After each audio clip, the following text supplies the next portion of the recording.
ನಮಸ್ಕಾರ. ರಾಜ್ಯದಲ್ಲಿ ಒಬಿಸಿಯ ಹೆಸರನ್ನ ಹೇಳಿಕೊಂಡು ಚುನಾವಣೆಯ ಸಂದರ್ಭದಲ್ಲಿ ಅಧಿಕಾರಕ್ಕೆ ಬಂದು ನಂತರ ಅಧಿಕಾರದ ಸಮಸ್ಯೆ ಆದಂಥ ಎಲ್ಲ ಸಂದರ್ಭದಲ್ಲಿ ಜಾತಿ ಗಣತಿ, ಶೈಕ್ಷಣಿಕ ಸಮೀಕ್ಷೆ, ಒಬಿಸಿ ಅನ್ನುವಂಥ ಸಂಗತಿಗಳನ್ನು ಮುಂದಿಡ್ತಾ ಪ್ರತಿ ಬಾರಿ ಕರ್ನಾಟಕದ ಹಿಂದುಳಿದ ವರ್ಗದವರಿಗೆ ಕಾಂಗ್ರೆಸ್ ಸರ್ಕಾರ ನಿರಂತರವಾಗಿ ಅನ್ಯಾಯವನ್ನು ಮಾಡ್ತಾನೆ ಬಂದಿದೆ. ಸುಮಾರು 450 ಕೋಟಿ ರೂಪಾಯಿಗಿಂತಲೂ ಹೆಚ್ಚು ಹಣವನ್ನು ಖರ್ಚು ಮಾಡಿ ರಾಜ್ಯದ ಹಿಂದುಳಿದ ಶೈಕ್ಷಣಿಕ ಮತ್ತು ಆರ್ಥಿಕ ಸಮೀಕ್ಷೆಯನ್ನು ಮಾಡ್ತೀವಿ ಅಂತೇಳಿ ಬಹಳ ದೊಡ್ಡ ಪ್ರಚಾರವನ್ನು ತೆಗೆದುಕೊಂಡು ರಚಿಸಿದಂಥ ಮಧುಸೂದನ್ ಆಯೋಗದ ವರದಿಯನ್ನ ಕಾಂಗ್ರೆಸ್ ಸರ್ಕಾರ ಏನು ಮಾಡಿದೆ ಎನ್ನುವಂಥದ್ದು ಇವತ್ತಿನ ತನಕ ಸ್ಪಷ್ಟ ಆಗಲಿಲ್ಲ. ಇಡೀ ವರದಿಯ ಬಗ್ಗೆ ರಾಜ್ಯ ಸರ್ಕಾರ ರಾಜ್ಯದ ಜನರನ್ನ ಕತ್ತಲೆಯಲ್ಲಿಟ್ಟಿದ್ದಾರೆ. ವರದಿಯನ್ನ ತರಾತುರಿಯಲ್ಲೇ ಮಾಡಬೇಕು ಅನ್ನುವಂಥ ಸೂಚನೆಯನ್ನ 2025 ಸೆಪ್ಟೆಂಬರ್ನಲ್ಲಿ ಮುಖ್ಯಮಂತ್ರಿಗಳು ಕೊಟ್ಟಿದ್ರು. ಬಿಜೆಪಿ ಅವತ್ತು ತಾತ್ವಿಕವಾಗಿ ಅದಕ್ಕೆ ನಾವು ಪ್ರತಿರೋಧವನ್ನು ವ್ಯಕ್ತ ಮಾಡಿದ್ವಿ. ಕೇಂದ್ರದಲ್ಲಿ ಜಾತಿ ಗಣತಿಯನ್ನ ಮಾಡ್ತಾ ಇದ್ದಾರೆ, ನೀವು ಯಾಕೆ ತರಾತುರಿನಲ್ಲಿ ಮಾಡ್ತೀರಿ ಅಂತ. ಆಗ ಅವತ್ತಿನ ಮುಖ್ಯಮಂತ್ರಿಗಳು ಹೇಳಿದ್ದು 3 ತಿಂಗಳ ಒಳಗೆ ಇವತ್ತಿನ ತಂತ್ರಜ್ಞಾನವನ್ನು ಬಳಸಿಕೊಂಡು ನಾವು ಈ ವರದಿಯನ್ನ ತೆಗೆದುಕೊಳ್ತೇವೆ, 3 ತಿಂಗಳು ಸಾಕು ಅನ್ನುವಂಥದ್ದನ್ನು ಅವ್ರು ಹೇಳಿದ್ರು. ಸೆಪ್ಟೆಂಬರ್ನಲ್ಲಿ ಆರಂಭವಾದಂಥ ಈ ವರದಿ ಅಕ್ಟೋಬರ್ 31ನೇ ತಾರೀಕು ವರದಿ ಪೂರ್ಣಗೊಂಡರೂ ಕೂಡ ಇವತ್ತು ಜುಲೈನಲ್ಲಿ ನಾವು ಇದ್ದೇವೆ. ಇವತ್ತಿನ ತನಕ ಈ ವರದಿಯ ಕುರಿತಂತೆ ರಾಜ್ಯ ಸರ್ಕಾರ ಯಾವುದೇ ಸ್ಪಷ್ಟವಾದಂಥ ನಿಲುವನ್ನ ಈ ಹಿಂದಿನ ಮುಖ್ಯಮಂತ್ರಿಗಳು ತೆಗೆದುಕೊಳ್ಳಿಲ್ಲ, ಇವತ್ತಿನ ಮುಖ್ಯಮಂತ್ರಿಗಳು ಕೂಡ ತೆಗೆದುಕೊಳ್ತಾ ಇಲ್ಲ. ನಾನು ನೂತನ ಮುಖ್ಯಮಂತ್ರಿಗಳಿಗೆ ಕೇಳಲಿಕ್ಕೆ ಇಚ್ಛೆ ಪಡ್ತೇನೆ, ಮಧುಸೂದನ್ ನಾಯ್ಕ್ ವರದಿಯನ್ನ ಮುಂದಿನ ವಿಧಾನಸಭಾ ಅಧಿವೇಶನದಲ್ಲಿ ಮಂಡಿಸಿ. ಇದನ್ನ ಚರ್ಚೆ ಮಾಡಲಿಕ್ಕೆ ನಾವು ತಯಾರಿದ್ದೇವೆ. ಸುಮಾರು 450ಕ್ಕೂ ಹೆಚ್ಚು ಕೋಟಿ ಹಣವನ್ನ, ರಾಜ್ಯದ ಜನರ ತೆರಿಗೆ ಹಣವನ್ನ ಖರ್ಚು ಮಾಡಿದಂತ ಈ ವರದಿಯನ್ನ ಕತ್ತಲಲ್ಲಿ ಇಡುವಂಥದ್ದು ಸರಿಯಲ್ಲ. ತಕ್ಷಣ ಈ ವರದಿಯ ಕುರಿತಂತೆ ರಾಜ್ಯ ಸರ್ಕಾರ ತನ್ನ ನಿಲುವನ್ನು ಸ್ಪಷ್ಟಪಡಿಸಬೇಕು. ಈ ವರದಿಯನ್ನ ವಿಧಾನಸಭೆಯ ಒಳಗೆ ಅಧಿವೇಶನದಲ್ಲಿ ಮಂಡಿಸಬೇಕು. ಪ್ರತ್ಯೇಕವಾದಂಥ ಚರ್ಚೆಯನ್ನ ನಿಗದಿಪಡಿಸಬೇಕು. ಮತ್ತು ನಮಗೆ ಇವತ್ತು ಬಹಳ ಕುತೂಹಲ ಇದೆ ಮತ್ತು ಆಸಕ್ತಿ ಇದೆ. ರಾಜ್ಯದ ಹಿಂದುಳಿದ ವರ್ಗದ ಶೈಕ್ಷಣಿಕ ಪರಿಸ್ಥಿತಿ ಏನಿದೆ, ಕುಟುಂಬದ ಪರಿಸ್ಥಿತಿ ಏನಿದೆ, ಅವರ ಆರ್ಥಿಕ ಪರಿಸ್ಥಿತಿ ಏನಿದೆ, ಇವೆಲ್ಲವೂ ಕೂಡ ಈ ವರದಿಯ ಅಂಶಗಳಲ್ಲಿ ಬಂದಿತ್ತು. ನಾನು ಈ ಹಿಂದೆ ವಿಧಾನಸಭಾ ಅಧಿವೇಶನದಲ್ಲಿ ಚರ್ಚೆನಲ್ಲಿ ಮಾತಾಡಬೇಕಾದ್ರೂ ಕೂಡ ಹೇಳಿದ್ದೆ, ಸಿದ್ದರಾಮಯ್ಯನವರು ಇಷ್ಟೆಲ್ಲ ಒಬಿಸಿಯ ಪರವಾಗಿ ಮಾತಾಡ್ತಾರೆ, ಆದರೆ ರಾಜ್ಯಪಾಲರ ಭಾಷಣದಲ್ಲಿ ಒಂದು ಲೈನು ಮಧುಸೂದನ್ ನಾಯ್ಕ್ ವರದಿಯ ಬಗ್ಗೆ ಉಲ್ಲೇಖ ಮಾಡಲಿಲ್ಲ. ಬಜೆಟ್ನಲ್ಲೂ ಕೂಡ ಒಂದು ಲೈನನ್ನು ಕೂಡ ಇದರ ಬಗ್ಗೆ ಉಲ್ಲೇಖ ಮಾಡಲಿಲ್ಲ. ಹೊರಗಡೆ ಹಿಂದುಳಿದ ವರ್ಗ, ಒಬಿಸಿ ಅಹಿಂದ ಅಂತೇಳಿ ಮಾತಾಡುವಂತ ಕಾಂಗ್ರೆಸ್ಸಿಗರು ಬಜೆಟ್ನಲ್ಲಿ ಒಂದು ಲೈನನ್ನು ಸೇರಿಸಲಿಲ್ಲ. ರಾಜ್ಯಪಾಲರ ಭಾಷಣದಲ್ಲೂ ಕೂಡ ಒಂದು ಲೈನನ್ನು ಕೂಡ ಆಯೋಗದ ಕುರಿತಂತೆ ನಿಲುವನ್ನು ಇವತ್ತು ವ್ಯಕ್ತ ಮಾಡಲಿಲ್ಲ. ನಿಮ್ಮ ಹತ್ರ ಡೇಟಾನೇ ಇಲ್ಲ ಅಂತಾದ್ರೆ ಬಜೆಟ್ಟಿನ ಕಾರ್ಯಕ್ರಮಗಳನ್ನು ಅನುಷ್ಠಾನ ಮಾಡಲಿಕ್ಕೆ ಸಾಧ್ಯ ಇದೆಯಾ? ಸರಿಯಾದಂಥ ಕಾರ್ಯಕ್ರಮಗಳು, ಯಾರಿಗೆ ಸೌಲಭ್ಯಗಳು ದೊರೆತಿಲ್ಲ ಅನ್ನುವಂಥದ್ದು ಇಷ್ಟು ವರ್ಷಗಳಿಂದ ಕೇಳಿ ಬರ್ತಾ ಇದ್ವಿ, ಆ ಸೌಲಭ್ಯಗಳನ್ನು ಕೊಡಲಿಕ್ಕೆ ನಿಮ್ಮ ಹತ್ರ ಸಾಧ್ಯ ಆಗತ್ತಾ? ಇವೆಲ್ಲವೂ ಕೂಡ ಚರ್ಚೆಯನ್ನು ಮಾಡಬೇಕಾಗಿದೆ. ಇವತ್ತು ಈ ಸರ್ಕಾರ ಯಾವುದನ್ನ ಘೋಷಣೆ ಮಾಡುತ್ತೋ ಅದನ್ನ ಪೋಷಣೆ ಮಾಡೋದ್ರಲ್ಲಿ ಈ ಸರ್ಕಾರ ಸಂಪೂರ್ಣವಾಗಿ ವಿಫಲ ಆಗ್ತಾ ಇದೆ.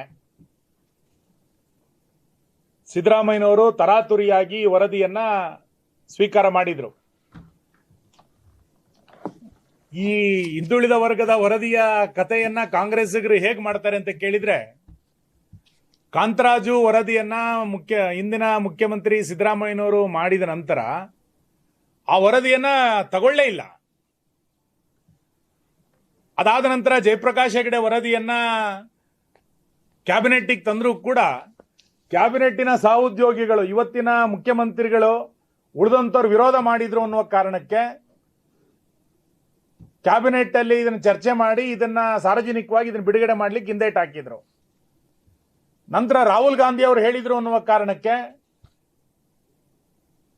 ಜಯಪ್ರಕಾಶ್ ಹೆಗಡೆ ವರದಿಯನ್ನ ಕಸದ ಬುಟ್ಟಿಗೆ ಬಿಸಾಕಿ, ಕಾಂತರಾಜು ವರದಿಯನ್ನ ಕಸದ ಬುಟ್ಟಿಗೆ ಬಿಸಾಕಿ, ನಂತರ ಹೊಸ ವರದಿಯನ್ನ ತರಿಸ್ಕೊಳ್ಬೇಕು ಅಂತೇಳಿ ಹೊಸ ಆಯೋಗವನ್ನ ರಚನೆ ಮಾಡಿ ಹೊಸ ವರದಿಯನ್ನ ತಂದ್ರು.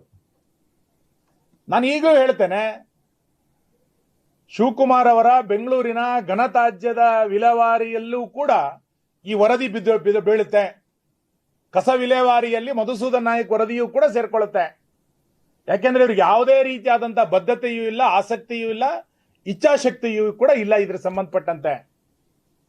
ಈ ಹಿನ್ನೆಲೆಯಲ್ಲಿ ಈ ಸರ್ಕಾರ ಕಳೆದ 3 ವರ್ಷದಲ್ಲಿ ಯಾವ್ಯಾವ ಆಯೋಗಗಳನ್ನು ರಚನೆ ಮಾಡಿ ವರದಿಯನ್ನು ತೆಗೆದುಕೊಂಡಿತ್ತೋ ಆ ಎಲ್ಲ ವರದಿಗಳ ಬಗ್ಗೆ ಸರ್ಕಾರಕ್ಕೆ ಯಾವುದೇ ರೀತಿಯಾದಂತಹ ಸ್ಪಷ್ಟತೆ ಇಲ್ಲ.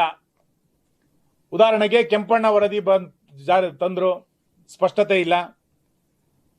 ಸದಾಶಿವ ಆಯೋಗದ ವರದಿ ಬಗ್ಗೆ ಸ್ಪಷ್ಟತೆ ಇಲ್ಲ. ಕಾಂತರಾಜು ವರದಿ ಬಗ್ಗೆ ಸ್ಪಷ್ಟತೆ ಇಲ್ಲ. ಜಯಪ್ರಕಾಶ್ ಹೆಗಡೆ ವರದಿ ಬಗ್ಗೆ ಸ್ಪಷ್ಟತೆ ಇಲ್ಲ. ಮೀಸಲು ವರ್ಗೀಕರಣಕ್ಕೋಸ್ಕರ ರಚನೆ ಆದಂತ ಜಸ್ಟಿಸ್ ನಾಗಮೋಹನ್ ದಾಸ್ ವರದಿಯ ಬಗ್ಗೆಯೂ ಕೂಡ ಸ್ಪಷ್ಟತೆ ಇಲ್ಲದಲೆ ಆ ವರದಿಯನ್ನು ಬಿಟ್ಟು ಬೇರೆ ಮೀಸಲಾತಿ ವರ್ಗೀಕರಣವನ್ನ ಮಾಡಿದ್ರು. ಜಸ್ಟಿಸ್ ಕುನ್ನಾ ವರದಿಯ ಬಗ್ಗೆ ಸರ್ಕಾರಕ್ಕೆ ಸ್ಪಷ್ಟತೆ ಇಲ್ಲ. ಕೇವಲ ತನಿಗೆ ಬರುವಂತ ಆಪತ್ತಿನ ಕಾರಣಕ್ಕೆ ಒಂದು ವರದಿಯನ್ನ ಸರ್ಕಾರ ರಚನೆ ಮಾಡೋದು, ಆಯೋಗವನ್ನು ರಚನೆ ಮಾಡೋದು, ನಂತರ ವರದಿಯನ್ನ ಸಂಪೂರ್ಣವಾಗಿ ಕಸದ ಬುಟ್ಟಿಗೆ ಬಿಸಾಕುವಂಥದ್ದು, ಇದನ್ನ ನಿರಂತರವಾಗಿ ಕಾಂಗ್ರೆಸ್ ಇವತ್ತು ಮಾಡ್ತಾ ಬಂದಿದೆ. ಈ ವರದಿ ಕೋಲ್ಡ್ ಸ್ಟೋರೇಜಿಗೆ ಹೋಗೋದಕ್ಕಿಂತ ಮುಂಚೆ ರಾಜ್ಯದ ಜನರ ತೆರಿಗೆದಾರರಿಗೆ ಸಂಪೂರ್ಣವಾಗಿ ಇದರ ಮಾಹಿತಿಯನ್ನು ಕೊಡಬೇಕಾಗಿರುವಂಥದ್ದು ರಾಜ್ಯ ಸರ್ಕಾರದ ಕರ್ತವ್ಯ ಇದೆ. ನಾನು ಮುಖ್ಯಮಂತ್ರಿಗಳಿಗೆ ಕೇಳ್ತೇನೆ, ನೀವು ಗ್ಯಾರಂಟಿ ಯೋಜನೆಯನ್ನ ಮರುಪರಿಶೀಲನೆ ಮಾಡ್ತೀನಿ ಅಂತೇಳಿ ಗ್ಯಾರಂಟಿ ಯೋಜನೆಗಳಿಗೂ ಕೂಡ ಕನ್ನ ಹಾಕ್ತಾ ಇದ್ದೀರಿ. ಈಗ ಈ ವರದಿಯನ್ನು ಕೂಡ ಧೂಳಿಡಲಿಕ್ಕೆ ಬಿಟ್ಟಿದ್ದೀರಿ. ಇದನ್ನ ಕಸ ವಿಲೇವಾರಿಗೆ ಈ ವರದಿಯನ್ನ ಇವತ್ತು ಕಳಿಸ್ತಾ ಇದ್ದೀರಿ.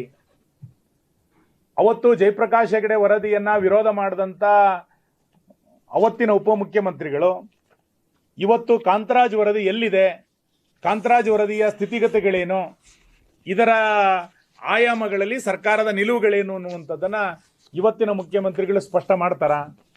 ಇದು ನಮಗೆ ಬಹಳ ಅಗತ್ಯವಾಗಿ ಬೇಕಾಗಿರುವಂತ ಸಂಗತಿ. ಹಾಗಾಗಿ ನಾನು ಮಾನ್ಯ ಮುಖ್ಯಮಂತ್ರಿಗಳಿಗೆ ಆಗ್ರಹ ಮಾಡ್ತೇನೆ, ಆಗಸ್ಟ್ನಲ್ಲಿ ಅಧಿವೇಶನ, ನೀವು ಮಳೆ ಬರಲಿದ್ರೆ ಬೆಳೆನೇ ಬೇಡ ಅಂತ ಹೇಳಿದಂಥವ್ರು, ಈಗ ಈ ವರದಿಯ ಕುರಿತಂತೆ ಅಧಿವೇಶನದಲ್ಲಿ ನಿಮ್ಮ ಸ್ಪಷ್ಟವಾದಂಥ ನಿಲುವನ್ನ, ಹಿಂದುಳಿದ ವರ್ಗದವರಿಗೆ ಬೇಕಾದಂಥ ಸ್ಪಷ್ಟವಾದಂಥ ನಿಲುವನ್ನ ಇವತ್ತು ತೆಗೆದುಕೊಳ್ಬೇಕು. ಮತ್ತೆ ಬಹಳ ಒಂದು ವಿಚಿತ್ರ ಏನು ಅಂತ ಕೇಳಿದ್ರೆ, ಮತ್ತೆ ಆಶ್ಚರ್ಯ ಏನು ಅಂತ ಕೇಳಿದ್ರೆ, ಸೆಪ್ಟೆಂಬರ್ನಲ್ಲಿ ಮಧುಸೂದನ್ ನಾಯಕ್ ವರದಿ ರಿಪೋರ್ಟ್ ಪ್ರಾರಂಭ ಆಯಿತು, ಸಮೀಕ್ಷೆ ಪ್ರಾರಂಭ ಆಯಿತು. ಅಕ್ಟೋಬರ್ 31ಕ್ಕೆ ಅವ್ರು ಮುಗಿಸಿದ್ರು. ನಾವು ಪದೇ ಪದೇ ಕೇಳ್ತಾ ಇದ್ವಿ, ವರದಿ ರಿಪೋರ್ಟ್ ಕೊಡಿ ಅಂತ. ನಾನು ವಿಧಾನಸಭೆನಲ್ಲೂ ಕೂಡ ಒತ್ತಾಯ ಮಾಡಿದ್ವಿ. ಬಿಜೆಪಿ ಬಹಿರಂಗವಾಗಿ ಅವ್ರನ್ನ ಆಯೋಗವನ್ನು ಭೇಟಿ ಮಾಡಿ ವರದಿಯನ್ನ ಬಿಡುಗಡೆ ಮಾಡಿ ಅಂತ ನಾವು ಕೇಳಿದ್ವಿ. ಅವತ್ತು ಯಾವುದಕ್ಕೂ ಇದನ್ನು ಅವರು ಉಲ್ಲೇಖ ಮಾಡಲಿಲ್ಲ. ಈಗ ಮೇ 26ನೇ ತಾರೀಕು ಹೈಕಮಾಂಡ್ ರಾಜೀನಾಮೆ ಕೊಡು ಅಂತ ಕೇಳಿದಾಗ 27ನೇ ತಾರೀಕು ವರದಿ ಕೊಟ್ಬಿಡ್ತಾರೆ ಅಂತಂದ್ರೆ ವರದಿ ಯಾರ ಕೈನಲ್ಲಿತ್ತು? ಒಂದು ಟ್ವೀಟ್ ಮಾಡಿದಾಗ ನಕ್ಸಲರು ಬಂದು ಕೃಷ್ಣಾದಲ್ಲಿ ಶರಣಾಗ್ತಾರೆ. ಡೆಲ್ಲಿಯಿಂದ ರಾಜೀನಾಮೆ ಕೊಡು ಅಂತ ಕೇಳಿದ ತಕ್ಷಣನೇ ಇಲ್ಲಿ 27ನೇ ತಾರೀಕು ವರದಿ ಕೈ ಸೇರುತ್ತೆ ಅಂತಂದ್ರೆ ಆಯೋಗ ವರದಿಯನ್ನ ರಚನೆ ಮಾಡ್ತಾ ಇದೆಯೋ, ಕೃಷ್ಣ ಇವತ್ತು ವರದಿಯನ್ನ ಕೃಷ್ಣ ಕಚೇರಿನಲ್ಲಿ ವರದಿ ತಯಾರಾಗ್ತಿದ್ಯೋ, ಅದು ಅರ್ಥ ಆಗ್ತಾ ಇಲ್ಲ ನಮಗೆ. ಮತ್ತೆ ರಾಹುಲ್ ಗಾಂಧಿ ಅವರು ಪದೇ ಪದೇ ಅಹಿಂದದ ಬಗ್ಗೆ ಮಾತಾಡ್ತಾರೆ. ಜಯಪ್ರಕಾಶ್ ಹೆಗಡೆ ವರದಿಯನ್ನ ವಿರೋಧ ಮಾಡಿದ್ಯಾಕೆ ರಾಹುಲ್ ಗಾಂಧಿ ಅವರು? ಈಗ ಮಧುಸೂದನ್ ನಾಯಕ್ ವರದಿಯ ಬಗ್ಗೆ ಕಾಂಗ್ರೆಸ್ಸಿನ ಹೈಕಮಾಂಡ್ ಯಾಕೆ ಮೌನ ವಹಿಸಿದೆ? ಕಾಂಗ್ರೆಸ್ ಹುಟ್ಟಿದಾಗಿನಿಂದ ಇವತ್ತಿನ ತನಕ ರಾಹುಲ್ ಗಾಂಧಿ ಮತ್ತು ಕಾಂಗ್ರೆಸ್ಸಿನ ಕುಟುಂಬ ಒಬಿಸಿಗೆ ನಿರಂತರವಾದಂತ ಅನ್ಯಾಯವನ್ನ ಬೇರೆ ಬೇರೆ ಸಂದರ್ಭಗಳಲ್ಲಿ ಮಾಡ್ತಾ ಬಂದಿದೆ. 50ರಲ್ಲಿ ಒಬಿಸಿಗೆ ನ್ಯಾಯ ಕೊಡ್ಲಿಕ್ಕೆ ರಚನೆ ಆದಂತ ಕಾಕಾ ಕಾಲೇಲ್ಕರ್ ವರದಿ, ಅವತ್ತು ಇದನ್ನು ವಿರೋಧ ಮಾಡಿದ್ದು ರಾಹುಲ್ ಗಾಂಧಿ ಅವರ ಹಿರಿಯ ಕುಟುಂಬನೇ. ನಂತರ ಮಂಡಲ್ ವರದಿಯ ಶಿಫಾರಸುಗಳನ್ನ ವಿರೋಧ ಮಾಡಿದ್ದು ಇದೇ ರಾಹುಲ್ ಗಾಂಧಿ ಅವರ ಕುಟುಂಬ. ಇವತ್ತು ಜಯಪ್ರಕಾಶ್ ಹೆಗಡೆ ವರದಿ ಮತ್ತು ಉಳಿದಂತ ಎಲ್ಲ ವರದಿಗಳನ್ನ ವಿರೋಧ ಮಾಡಿ ಇದನ್ನ ಕಸದ ಬುಟ್ಟಿಗೆ ಹಾಕೋದ್ರಲ್ಲಿ ರಾಜ್ಯದ ಕಾಂಗ್ರೆಸ್ಸಿನ ಪಾತ್ರ ಎಷ್ಟು ಇದೆಯೋ ಅಷ್ಟೇ ರಾಹುಲ್ ಗಾಂಧಿ ಕುಟುಂಬದ ಪಾತ್ರವೂ ಕೂಡ ಅಷ್ಟೇ ದೊಡ್ಡ ಪ್ರಮಾಣದಲ್ಲಿದೆ. ಆ ಹಿನ್ನೆಲೆಯಲ್ಲಿ ಇದನ್ನ ದಿನ ದೂಡೋದ್ರಲ್ಲಿ ಅರ್ಥ ಇಲ್ಲ. ತಕ್ಷಣ ಇದನ್ನ ಒಂದು ಕಾಳಜಿ ಇದ್ರೆ, ಬದ್ಧತೆ ಇದ್ರೆ ಇದನ್ನ ಮಂಡನೆ ಮಾಡಿ ಇದನ್ನ ಸಾರ್ವಜನಿಕ ಚರ್ಚೆಗೆ ಇದನ್ನ ಬಿಡಬೇಕು ಅನ್ನುವಂಥ ಆಗ್ರಹವನ್ನು ನಾನು ಮಾಡ್ತೇನೆ. ನಮಗೆ ಬಹಳ ಅಗತ್ಯವಾಗಿ 6 ಕೋಟಿ ಜನರನ್ನ ನೀವು ಸಮೀಕ್ಷೆ ಮಾಡಿದ್ದೀರಿ ಅಂತ ಹೇಳಿ ಪದೇ ಪದೇ ಅವರು ಹೇಳಿದ್ರು. ಎಷ್ಟು ಕುಟುಂಬಗಳನ್ನ ಸಮೀಕ್ಷೆ ಮಾಡಿದ್ದಾರೆ? ಆ ಸಮೀಕ್ಷೆನಲ್ಲಿ ಆರ್ಥಿಕ ಸಮೀಕ್ಷೆಗಳೇನಿದೆ, ಶೈಕ್ಷಣಿಕ ಸಮೀಕ್ಷೆನಲ್ಲಿ ಏನಿದೆ, ಸಾಮಾಜಿಕ ಸಮೀಕ್ಷೆ ಏನಿದೆ, ಇವೆಲ್ಲವೂ ಕೂಡ ಡೇಟಾ ಸಿಕ್ಕರೆ ಬಜೆಟಿನ ಅನುಷ್ಠಾನ ಕಾರ್ಯಕ್ರಮಗಳು, ಇಲಾಖೆಯ ಕಾರ್ಯಕ್ರಮಗಳನ್ನು ರೂಪಿಸ್ಕೊಳ್ಳಿಕ್ಕೆ ಸಾಧ್ಯ ಆಗುತ್ತೆ. ಹಾಗಾಗಿ ಕಾಂಗ್ರೆಸ್ ತನ್ನ ನಿಲುವನ್ನು ಸ್ಪಷ್ಟ ಮಾಡಬೇಕು ಮತ್ತು ವಿಧಾನಸಭಾ ಅಧಿವೇಶನದಲ್ಲಿ ಇದನ್ನು ಮಂಡನೆ ಮಾಡಬೇಕು ಅಂತೇಳಿ ನಾನು ಮುಖ್ಯಮಂತ್ರಿಗಳನ್ನು ಆಗ್ರಹಿಸ್ತೇನೆ.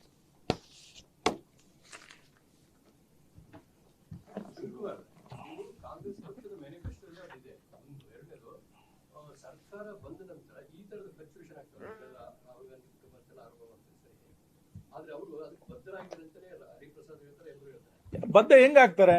ನೀವು ಕಾಕಾ ಕಾಲೇಲ್ಕರ್ ವರದಿಯನ್ನ ವಿರೋಧ ಮಾಡಿ ಅದನ್ನ ಬಿಸಾಕಿದ್ದು ಇದೇ ರಾಹುಲ್ ಗಾಂಧಿ ಕುಟುಂಬ. ಇಂದಿರಾ ಗಾಂಧಿ ಅಧಿಕಾರದಲ್ಲಿದ್ದಾಗ ಮಂಡಲ ಆಯೋಗದ ವರದಿಯನ್ನ ತೆಗೆದುಕೊಳ್ಳದಲ್ಲೇ ಇರಲಿಕ್ಕೆ ಕಾರಣ ಏನು? ಮಂಡಲ ವರದಿಯನ್ನ ಜಾರಿ ತರಬೇಕಾದ್ರೆ ಲೋಕಸಭೆಯಲ್ಲಿ ರಾಜೀವ್ ಗಾಂಧಿ ಮಾಡಿದಂತ ಭಾಷಣದ ವಿಷಯಗಳೇನು? ಈಗ ಜಯಪ್ರಕಾಶ್ ಹೆಗಡೆ ವರದಿಯನ್ನ ಕ್ಯಾಬಿನೆಟ್ಗೆ ತರಬೇಕಾದ್ರೆ ಇದು 10 ವರ್ಷದ ಹಿಂದಿನ ಡಾಟಾ ಅಂತೇಳಿ ಸಿದ್ದರಾಮಯ್ಯನವರಿಗೆ ಗೊತ್ತಿರಲಿಲ್ವಾ? ಅದನ್ನ ಹೈಕಮಾಂಡ್ ಹೇಳ್ಬೇಕಿತ್ತ? ರಾಹುಲ್ ಗಾಂಧಿ ಹೇಳ್ಬೇಕಿತ್ತ? ಈಗ ಇದನ್ನ 3 ತಿಂಗಳಲ್ಲಿ ಬಾರೆ ಜಾತಿ ಗಣತಿಯನ್ನ ಕೇಂದ್ರ ಸರ್ಕಾರ ಮಾಡ್ತೀವಿ ಅಂತಂದಾಗ ನಾನು ತರಾತುರಿನಲ್ಲಿ ಮಾಡ್ಬಿಡ್ತೀನಿ ಅಂತ ಹೇಳಿ ಯಾಕೆ ವರದಿಯನ್ನು ತರಿಸ್ಕೊಳ್ಳಿಲ್ಲ? 31ನೇ ತಾರೀಕಿಗೆ ಸಮೀಕ್ಷೆ ಪೂರ್ಣಗೊಂಡಿದೆ. ಮೇ 26 ತನಕ ಯಾಕೆ ಕಾದ್ರು? ಮೇ 26ಕ್ಕೆ ರಾಜೀನಾಮೆ ಕೊಡಬೇಕು ಅಂತ ಹೇಳಿದ ತಕ್ಷಣ 27ಕ್ಕೆ ಹೆಂಗ್ ವರದಿ ಕೈ ಸೇರುತ್ತೆ? ಹಾಗಾಗಿ ನಿಮಗೆ ಬದ್ಧತೆ ಇದೆ ಅಂತ ಆದ್ರೆ ಬಿಡುಗಡೆ ಮಾಡಿ. ಯಾಕೆ ಅದನ್ನ ಇಟ್ಕೊಂಡಿದ್ದೀರಿ? ಅವತ್ತು ಜಯಪ್ರಕಾಶ್ ಹೆಗಡೆ ವರದಿಯನ್ನ ಬಿಡುಗಡೆ ಮಾಡಲಿಕ್ಕೆ ಕ್ಯಾಬಿನೆಟ್ಟಿನ ಸಹೋದ್ಯೋಗಿಗಳೇ ದೊಡ್ಡ ಪ್ರಮಾಣದಲ್ಲಿ ವಿರೋಧವನ್ನ ಮಾಡಿದ್ರು. ಮುಖ್ಯಮಂತ್ರಿಗಳು ಸ್ವತಃ ಒಕ್ಕಲಿಗರ ಸಮಾವೇಶದಲ್ಲಿ ಹೇಳಿದ್ದೇನೋ, ನಾನು ಅದನ್ನು ವಿಧಾನಸಭೆಯಲ್ಲಿ ಚರ್ಚೆ ಮಾಡ್ತೇನೆ, ಇಲ್ಲಿ ಮಾಡಲ್ಲ. ಅವತ್ತು ಹೇಳಿದ್ದೇನೋ ಅವರು, ಅವತ್ತಿನ ಉಪಮುಖ್ಯಮಂತ್ರಿಗಳು. ಇವತ್ತು ಸ್ಪಷ್ಟ ಮಾಡಲಿ. 400 ಕೋಟಿ ರೂಪಾಯಿಯನ್ನ ಖರ್ಚು, 450 ಕೋಟಿ ರೂಪಾಯಿಯನ್ನ ಖರ್ಚು ಮಾಡಿದ ನಂತರ ಆ ವರದಿ ಏನಾಗಿದೆ ಅಂತ ಹೇಳಿ ಕೇಳಬೇಕಾಗಿದ್ದು, ಉತ್ತರ ಕೊಡಬೇಕಾಗಿದ್ದು ರಾಜ್ಯ ಜನರು ಕೇಳಬೇಕಲ್ಲ.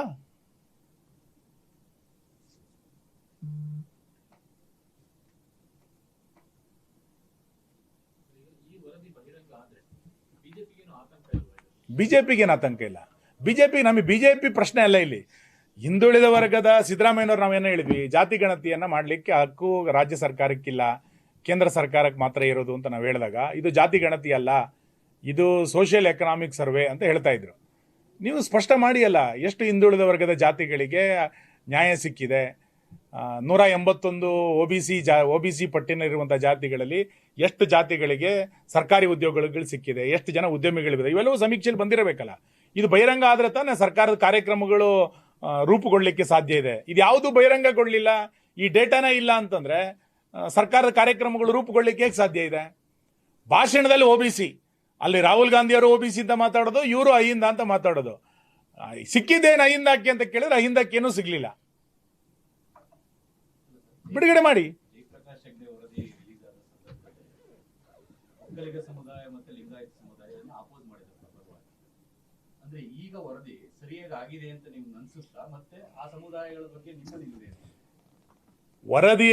ವರದಿಯಲ್ಲಿ ಯಾವ ಜಾತಿಯವರ ಸಂಖ್ಯೆ ಎಷ್ಟಿದೆ ಅನ್ನೋದ್ರ ಬಗ್ಗೆ ನನ್ನ ಚರ್ಚೆ ಅಲ್ಲ. ಇದು ಶೈಕ್ಷಣಿಕ ಮತ್ತು ಆರ್ಥಿಕ ಸಮೀಕ್ಷೆ. ವರದಿ ಯಾವ ಜಾತಿನವರು ಎಷ್ಟು ಸಂಖ್ಯೆ ಇದ್ದಾರೆ ಎನ್ನುವಂತ ವರದಿ ಅಲ್ಲ. ಇದು ಆರ್ಥಿಕ, ಶೈಕ್ಷಣಿಕ, ಸಾಮಾಜಿಕವಾದಂತ ಸಮೀಕ್ಷೆ. ಯಾವ್ಯಾವ ಜಾತಿನವರು ಯಾವ ಪರಿಸ್ಥಿತಿಯಲ್ಲಿ ಇದ್ದಾರೆ ಎನ್ನುವಂಥದ್ದು ಈ ವರದಿನಲ್ಲಿ ಇರುವಂತದ್ದು. ಆ ಡೇಟಾ ಇವತ್ತು ನಮಗೆ ಬೇಕಾಗಿದೆ.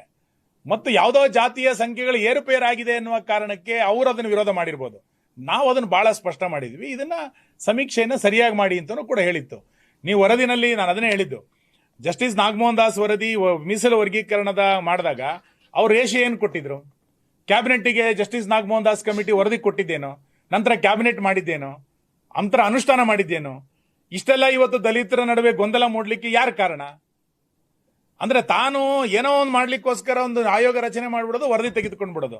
ಆಮೇಲೆ ತನ್ನ ಅನುಕೂಲಕ್ಕೆ ತಕ್ಕಂತೆ ಅದನ್ನ ಮುಚ್ಚಿಡೋದು, ಅದನ್ನ ಡಸ್ಟ್ಬಿನ್ನಿಗೆ ಹಾಕೋದು, ಅಥವಾ ಇನ್ನೊಂದು ಯಾವುದೋ ಅನುಷ್ಠಾನಕ್ಕೆ ತರೋದು. ಇದು ಕಾಂಗ್ರೆಸ್ಸಿನ ಪರಂಪರೆ ಆಗ್ಬಿಟ್ಟಿದೆ.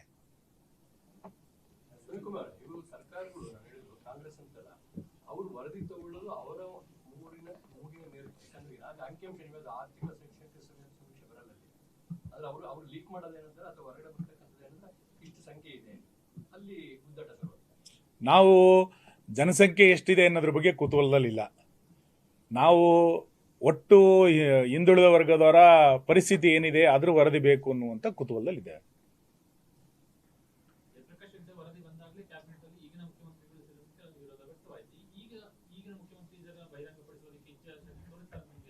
ಇಲ್ಲಾಂದ್ರೆ ಅವ್ರು ಹೇಳಲಿ, ಸಿದ್ದರಾಮಯ್ಯನವರ ಯಾವ್ಯಾವ ನಿಲುವುಗಳು ಇದೆಯೋ ಅದೆಲ್ಲದನ್ನು ನಾನು ತಿರಸ್ಕಾರ ಮಾಡ್ತೇನೆ, ಸಿದ್ದರಾಮಯ್ಯನವರು ಮಾಡಿದಂಥ ವರದಿಗೂ ನನಗೂ ಸಂಬಂಧ ಇಲ್ಲ ಅಂತ ಆದರೂ ಕೂಡ ಅದನ್ನು ಸ್ಪಷ್ಟ ಮಾಡಲಿ ಅವರು. ಸರ್ಕಾರ ಒಂದೇ ಆದ್ರೂ ತರಾತುರಿಯಲ್ಲಿ ವರದಿ ಅಂತ ಏನಾದರೂ ಶ್ರೇಷ್ಠ? ಯಾಕಂದ್ರೆ ನಾನು ಮಾಡಿದ್ದೆ, ನಾನು ಮಂಡಿಸ್ಬೇಕು ಅನ್ನೋಂಥದ್ದು, ಅದು ನಾನು ವರದಿ ಸ್ವೀಕರಿಸಿದೆ ಗೊತ್ತಿಲ್ಲ. ಅದರಿಂದ ಒಳ ರಾಜಕಾರಣ ಏನಿದೆ ಅಂತ ಗೊತ್ತಿಲ್ಲ. ಸಿದ್ದರಾಮಯ್ಯನವರೇ ಕಾಲಾವಧಿಯಲ್ಲಿ ರಚನೆ ಆಗಿದ್ದಂಥ ಮಧುಸೂದನ್ ನಾಯಕ್ ವರದಿಯನ್ನು ತನ್ನ ಕಾಲದಲ್ಲೇ ತಗೊಂಡಿದ್ದಾರೆ ಅವರು. ಈ ವರದಿಯ ಬಗ್ಗೆ ಸರ್ಕಾರ ಶಿವಕುಮಾರ್ ಅವರು ಹೇಳಲಿ, ಇಲ್ಲಾಂದ್ರೆ ಒಂದು ಲೈನಲ್ಲಿ ಹೇಳ್ಬಿಡ್ಲಿ, ಸಿದ್ದರಾಮಯ್ಯನವರ ತೆಗೆದುಕೊಂಡಿರೋ ವರದಿ ಅವ್ರಿಗೆ ಅವ್ರ ಕಾಲಕ್ಕೆ ಬಿದ್ದೋಯ್ತು, ನನಗೇನು ಸಂಬಂಧ ಇಲ್ಲ ಅಂತ ಆದರೂ ಕೂಡ ಅವ್ರು ಹೇಳಲಿ, ಆಮೇಲೆ ನೋಡೋಣ ಏನಾಗುತ್ತೆ ಅಂತ. ನೋಡೋಣ ಏನಾಗುತ್ತೆ. 180 ಕೋಟಿ ರೂಪಾಯಿ ಕಾಂತರಾಜು ವರದಿಗೆ ಮುಗೀತು, ಈಗ 450 ಕೋಟಿ ರೂಪಾಯಿ ಮಧುಸೂದನ್ ನಾಯಕಿ ವರದಿಗೆ ಮುಗೀತು. ಒಟ್ಟು ಗ್ಯಾರಂಟಿಗೂ ಕನ್ನ ಹಾಕಿದ್ರು, ವರದಿನ ಕಸದ ಬುಟ್ಟಿಗೆ ಹಾಕಿದ್ರು.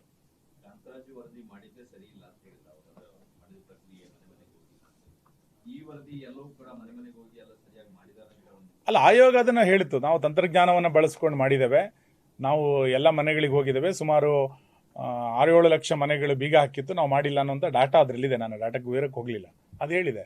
ನೀವು ವರದಿ ಬಹಿರಂಗ ಆದ ನಂತರ ತಾನೇ ಗೊತ್ತಾಗೋದೇನು ಅಂತ. ಏನು ಗೊತ್ತಿಲ್ಲಲೇ ಇದ್ರೆ ನಾವು ಏನು ಹೇಳಕ್ಕಾಗತ್ತೆ? ಈಗ ಅದನ್ನ ನಾವು ಅದಕ್ಕೆ ಹೇಳಿದ್ವಿ, ನೀವು ತಗೊಂಡು ಬಂದ ನಂತರ ಅದ್ರ ವರದಿ ಗೊತ್ತಾದ್ರೆ ಅದರ ಸಾಧಕ ಬಾಧಕಗಳೇನಿದೆ, ನಿಜವಾಗ್ಲೂ ಸಮೀಕ್ಷೆ ಪ್ರಕಾರನೇ ವರದಿ ಬಂದಿದೆಯೋ ಅಥವಾ ಇನ್ಯಾವುದೋ ಮೂಗಿನ ನೇರಕ್ಕಿದ್ದ ವರದಿ ರಿಪೋರ್ಟ್ ಬಂದಿದೆಯೋ ಅನ್ನೋದು ಆಮೇಲೆ ಗೊತ್ತಾಗುತ್ತೆ. ಅದಕ್ಕೆ ಚರ್ಚೆಗೆ ತನ್ನಿ ಅಂತ ಹೇಳ್ತಾ ಇದ್ದೀನಿ. ನಾವು ವರದಿನ ವಿರೋಧನೂ ಮಾಡ್ತಾ ಇಲ್ಲ, ವರದಿನ ಸ್ವಾಗತನೂ ಮಾಡ್ತಾ ಇಲ್ಲ. ಚರ್ಚೆಗೆ ತಗೊಬನ್ನಿ, ಅದನ್ನ ಮಂಡನೆ ಮಾಡಿ ಚರ್ಚೆಗೆ ತಗೊಬನ್ನಿ ಅಂತ ಹೇಳ್ತಾ ಇದ್ದೀವಿ. ಈ ವರದಿಯನ್ನೇನಾದ್ರೂ ರಾಜಕಾರಣಕ್ಕೆ ಬಳಸಿಕೊಳ್ಳುವಂತ ಅನುಮಾನ ನಿಮ್ಗೆ ವ್ಯಕ್ತ ಆಗ್ತಾ ಇದೆ? ಯಾಕಂದ್ರೆ ಡಿ ಕೆ ಶಿವಕುಮಾರ್ ಅವನ್ನ ಟ್ಯಾಕಲ್ ಮಾಡಕ್ಕೆ ಬಿ ಕೆ ಹರಿಪ್ರಸಾದ್ ಮತ್ತೆ ಸಿದ್ದರಾಮಯ್ಯ ಇದನ್ನ ಬಳಸ್ಕೊಳ್ತಾರೆ ಅನ್ನೋ ಅನುಮಾನ ಏನಾದ್ರು? ಅಲ್ಲ, ರಾಜಕಾರಣಕ್ಕೆ ಅವ್ರು ಏನಾರು ಮಾಡ್ಕೊಳ್ಳಿ. ಒಟ್ಟು ಹಿಂದುಳಿದ ವರ್ಗದವ್ರನ್ನೇ ರಾಜಕಾರಣಕ್ಕೆ ಬಳಸ್ಕೊಂಡ್ರು ಇಡೀ ಕಾಂಗ್ರೆಸ್ ಮತ್ತು ರಾಹುಲ್ ಗಾಂಧಿ ಕುಟುಂಬ. ಹಿಂದುಳಿದ ವರ್ಗದವ್ರನ್ನ ಪದೇ ಪದೇ ರಾಜಕಾರಣಕ್ಕೆ ಬಳಸ್ಕೊಂಡು ದುರುಪಯೋಗ ಮಾಡಿಕೊಂಡ್ರು. ಅದ್ರ ಪರಿಣಾಮವಾಗಿ ಈ ಪರಿಸ್ಥಿತಿ ಇವತ್ತು. ನಮಗೇನಲ್ಲ ಕೂತಿಲ್ಲ, ಇಲ್ಲ ನಾವೆಲ್ಲ ಈಗ ಕೂತಿರ್ಲಿ, ಏನಿದೆ, ಏನು ಸಿಕ್ಕಿದೆ? ಹಿಂದುಳಿದ ವರ್ಗದವರ ಒಬ್ಬ ಮುಖ್ಯಮಂತ್ರಿನ ರಾಜೀನಾಮೆ ಕೊಡಿಸಿ ಕೂತ್ಕೊಂಡು ಏನು ಪ್ರಯೋಜನ? ಇಲ್ಲ, ಅವ್ರ ಪಾರ್ಟಿ ವಿಷಯ ನಾವು ಚರ್ಚೆ ಮಾಡಲ್ಲ. Thank you. ಲಿಂಕ್ ಆಗಿ ಹಿಂದುಳಿದ ವರ್ಗದವರು ಏನಾದ್ರು ವಿರೋಧ ಪಕ್ಷದ ನಾಯಕ ಸ್ಥಾನಕ್ಕೆ ಬಿಜೆಪಿ ವಿರೋಧ ಪಕ್ಷದ ನಾಯಕರಾಗ್ತಾರೆ, ಆಗಿದ್ದಾರೆ. ಅದಕ್ಕೆ ಅದು ಜಾತಿ ಆಧಾರದಲ್ಲಿ ಏನು ಮಾಡಿಲ್ಲ, ನಾವು ಮಾಡೋದು ಇಲ್ಲ, ಮಾಡಲ್ಲ.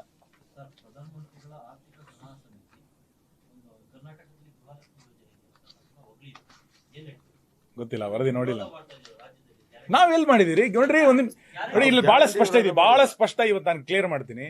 ಗ್ಯಾರಂಟಿ ಯೋಜನೆಗಳನ್ನ ನಾವು ವಿರೋಧ ಮಾಡಲಿಲ್ಲ. ಗ್ಯಾರಂಟಿ ಯೋಜನೆಗಳನ್ನ ಅವೈಜ್ಞಾನಿಕವಾಗಿ ಜಾರಿಗೆ ತರ್ತಾ ಇದ್ದೀರಿ. ಇದರ ಪರಿಣಾಮವಾಗಿ ಆರ್ಥಿಕವಾಗಿ ಪರಿಸ್ಥಿತಿ ದುಸ್ಥಿತಿಯಲ್ಲಿದೆ ಅಂತ ಹೇಳ್ತಾ ಇರೋದು. ಈಗ 2ನೇ ಬಾರಿ ಗ್ಯಾರಂಟಿ ಯೋಜನೆಗಳಿಗೆ ನಮ್ದು ಪ್ರಧಾನಮಂತ್ರಿಗಳು PC ಮೋನಿಲೇ ಇದ್ದಾರೆ. ಪ್ರಧಾನಮಂತ್ರಿಗಳ ಕಿಸಾನ್ ಸಮ್ಮಾನ್ ಯೋಜನೆ ಇದೆ. ಆ ಡೇಟಿಗೆ ಕರೆಕ್ಟಾಗಿ ಅಕೌಂಟಿಗೆ ದುಡ್ಡು ಬರುತ್ತಾ ಇಲ್ಲ? 4,000 ರೂಪಾಯಿ ವರ್ಷದಲ್ಲಿ 2 ಸಾರಿ ಕರೆಕ್ಟ್ ಆ ಡೇಟಿಗೆ ಹಾಕ್ತಾರೆ. ಗೃಹಲಕ್ಷ್ಮಿ ಎಲ್ಲಿ ಹಾಕಿದ್ದಾರೆ ಡೇಟಿಗೆ ಕರೆಕ್ಟಾಗಿ? ನಾವು ಅದನ್ನ ಹೇಳಿದ್ವಿ, ಗೃಹಲಕ್ಷ್ಮಿ ಅಲ್ಲ, ಇದು ಚುನಾವಣಾ ಲಕ್ಷ್ಮಿ ಅಂತ. ಈಗ ಮತ್ತೊಂದು ಅರ್ಜಿ ಕೊಡಬೇಕು ಅಂತ ಹೇಳ್ತಿದ್ದಾರೆ. ಏನರ್ಥ? ನಿಮಗೆ ನಿಮ್ಮ ದುರುಪಯೋಗ ಇಷ್ಟು ಪ್ರಮಾಣದಲ್ಲಿ ಆಗ್ತಾ ಇದೆ ಅಂತ ಗೊತ್ತಿದ್ರು ಕೂಡ 3 ವರ್ಷ ಬೇಕಾಯ್ತಾ ಇದನ್ನ ಹುಡುಕ್ಲಿಕ್ಕೆ? ಹಾಗಾದ್ರೆ ಸಮಿತಿ ಏನ್ ಮಾಡಿತ್ತು? ನಾನು ಇದು ವಿಷಯಾಂತರ ಆಗುತ್ತೆ, ಅದನ್ನು ಹೋಗಲ್ಲ ಈಗ. ರಾಜಕಾರಣ ಮಾಡ್ತಾ ಇದೆ SIR ವಿಚಾರದಲ್ಲಿ. ಯಾಕಂತಂದ್ರೆ ಬಿಜೆಪಿ ಮತ್ತು JDS ಇದೇ ವಿಚಾರಕ್ಕೆ ಕಾಂಗ್ರೆಸ್ ಕೂಡ ಕೌಂಟರ್ ಒಂದು ದೂರನ್ನು ಕೊಡೋದಕ್ಕೂ ಕೂಡ ತಯಾರಿ ಮಾಡ್ಕೊತಾ ಇದೆ. ಬಿಜೆಪಿ ಮತ್ತು JDS ಬೇರೆ ರಾಜ್ಯಗಳ ಧ್ವನಿ ಅಂತಿಲ್ಲ, ಇಲ್ಲಿ ಧ್ವನಿ ಎತ್ತುತ್ತಿದ್ದಾರೆ. ಅಲ್ಲ, SIR ಬಗ್ಗೆ ಕಾಂಗ್ರೆಸ್ ತನ್ನ ತದ್ವಿರುದ್ಧವಾದಂಥ ನಿಲುವುಗಳನ್ನು ತೆಗೆದುಕೊಂಡಿದೆ. ಒಂದು ಕಡೆ SIR ಸರಿ ಇಲ್ಲ, SIR ಪ್ರಕ್ರಿಯೆನೇ ಸರಿ ಇಲ್ಲ ಅಂತ ಕಾಂಗ್ರೆಸ್ ಹೇಳುತ್ತೆ. ಇನ್ನೊಂದು ಕಡೆ SIRನ ಪ್ರಕ್ರಿಯೆಯಲ್ಲಿ ಬಹಳ ದೊಡ್ಡ ಪ್ರಮಾಣದಲ್ಲಿ ಕಾರ್ಯಕರ್ತರನ್ನ ಅಧಿಕಾರಿಗಳನ್ನು ಬಳಸಿಕೊಂಡು ದುರುಪಯೋಗ ಮಾಡ್ತಾ ಇದೆ.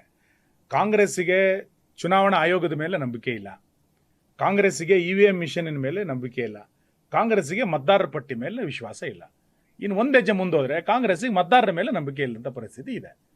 ಮತದಾರರ ಪಟ್ಟಿ ಸರಿಯಾಗಬೇಕು ಅನ್ನೋ ಕಾರಣಕ್ಕೋಸ್ಕರನೇ SIR ಮಾಡ್ತಾ ಇರೋದು. ಚುನಾವಣೆಯಲ್ಲಿ ಸೋತ ಕಾರಣಕ್ಕೆ ಚುನಾವಣಾ ಆಯೋಗ ಸರಿ ಇಲ್ಲ, EVM ಸರಿ ಇಲ್ಲ, ಮತದಾರರ ಪಟ್ಟಿ ಸರಿ ಇಲ್ಲ ಅಂತಂದ್ರೆ ಹಂಗಾರೆ ಮತದಾರರೇ ಸರಿ ಇಲ್ಲ ಅಂತ ಹೇಳಿ ಅಲ್ಲ ಒಂದ್ಸರಿ. Thank you sir.